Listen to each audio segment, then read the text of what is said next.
அஸ்ஸலாமு அலைக்கும். Welcome to my channel. நம்ம சேனலில் இப்போ என்ன பார்க்க போகிறோம்னா ரிப்பன் பக்கோடா.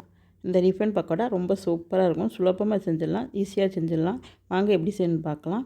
வீடியோக்குள்ளே போகலாம். வாங்க இப்போ வீடியோக்குள்ளே வந்தாச்சு. நான் ஒரு பெரிய சட்டி எடுத்து வச்சுருக்கேன். அதில் 1 கப்பு அச்சரிசி மாவு, கடையில் வாங்கினா இருந்தாலும் சரி, வீட்டில் இருந்தாலும் சரி பரவாயில்ல. ஆனால் நைஸாக நல்லா மிஷினில் அரைச்ச மாவாக இருக்கணும். பச்சரிசி மாவு 1 கப்பு, கடலை மாவு 1/2 கப்பு, அதிலேயே 1/2 கப்பு கடலை மாவு, 1 ஸ்பூன் ஜீரகம், 1 ஸ்பூன் மிளகாத்தூள், 1 ஸ்பூன் உப்பு. உப்பு பார்த்துக்கிட்டு உங்களுக்கு பத்தலைன்னா திருப்பி சேர்த்துக்கோங்க. 1 ஸ்பூன் உப்பு போதும். ஆனால் நீங்கள் பத்தலைன்னா சேர்த்துக்கலாம், அது உங்களோட இஷ்டம். இப்போ இது எல்லாத்தையும் சேர்த்து அதோட நம்ம பெருங்காயத்தூள் அது ஒரு 1/2 ஸ்பூன் அதையும் சேர்த்து எல்லாத்தையும் நல்லா மிக்ஸ் கொடுத்துக்குருவோம். நல்லா மிக்ஸ் பண்ணிக்கிடுவோம். இது எல்லாமே சேர்ந்து நல்லா மிக்ஸ் ஆகி வரணும். வந்ததுக்கு அப்புறமா நம்ம தண்ணி கொஞ்சம் கொஞ்சமாக ஊற்றி நல்லா லூஸான டோவாக பிணைஞ்சிக்கணும். லூஸாக பிணைஞ்சிக்கணும் மாவை நல்லா பிணைஞ்சிக்கிட்டு இதில் ஒரு குழிக்கரண்டி எண்ணெய் நல்லா காய்ச்சி நல்லா சூடாக இருக்க எண்ணெயை அந்த மாவில் சேர்த்துக்குவோம். அந்த மாவில் சேர்த்து நல்லா பிணைஞ்சிக்கிறோம். அந்த மாவை நல்லா பிணையணும். நல்லா பிணைஞ்சிக்கிட்டு பார்க்கலாம். பாருங்கள், இப்போ நல்லா பிணைஞ்சிக்கிட்டு பாருங்கள்.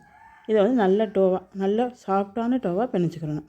இதை நல்லா பிணைஞ்சிக்கிட்டு இதை ஒரு கொலக்கட்டை பிடிப்போம் இல்லையா, அது மாதிரி கொலக்கட்டை பிடியாக பிடிச்சிக்கணும். கொலக்கட்டையாக பிடிச்சி அந்த அச்சுக்குள்ளே அந்த மாவை வச்சுக்கிறணும். கொலக்கட்டை மாதிரி பிடிச்சி உள்ளே வச்சா சாப்பிட்டா உள்ளுக்குள்ளே கரெக்டாக போகும். அதனால் கொலக்கட்டை மாதிரி பிடிச்சி அந்த அச்சுக்குள்ளே வச்சுக்குவோம். அச்சுக்குள்ளே வச்சுக்கிட்டு மேலே உள்ள அச்சையும் மூடி நம்ம இப்போ ஒரு சட்டி அடுப்பில் வச்சு எண்ணெயை காய வச்சுருக்கேன். அதில் எண்ணெய் காஞ்சிக்கிட்டு இருக்குது. அதில் இப்போ எண்ணெய் காஞ்சதில் இப்போ இந்த டோவை வச்சுருக்கோம் இல்லையா, அந்த அச்சை வச்சு நல்லா புழிஞ்சு விட்டுக்குவோம். நல்லா புழிஞ்சு விட்டுக்குவோம். அப்படியே ரவுண்டாக புழிஞ்சு விடும். அது தூளாக கூட புழிஞ்சிக்கிறலாம், நம்ம ரவுண்டாகவும் புழிஞ்சிக்கிறலாம். இது சும்மா சாதாரண ரிப்பன் பக்கோடா தானே, அதனால் அச்சு வரணும்னு அவசியம் கிடையாது. நம்ம சும்மா புழிஞ்சு விட்டுக்கிறலாம். நல்லா புழிஞ்சு விட்டு நல்லா வேக விடுவோம். அந்த சலசலப்பு எல்லாமே நல்லா அடங்கணும். இந்த புழிஞ்சு விட்டதுக்கப்புறமா சலசலப்பு அடங்கணும். சலசலப்பு அடங்கினதுக்கப்புறமா திருப்பி விட்டு மறுபடியும் வேக வைக்கணும். மறுபடியும் வேக வச்சோம்னா நல்லா வெந்துடும்.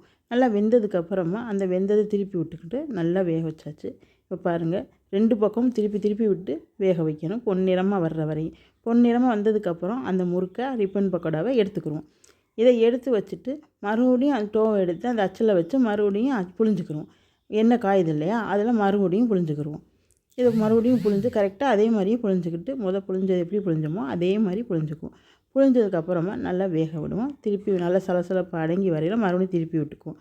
திருப்பி விட்டு சலசலப்பு அடங்கையில் மறுபடியும் எடுத்துருவோம். இப்போ இது எல்லாமே ரெடி ஆயிடுச்சு ஜம்முன்னு. இப்போ பாருங்கள், ரிப்பன் பக்கோடா சூப்பராக ஜம்முன்னு ரெடி ஆயிடுச்சு.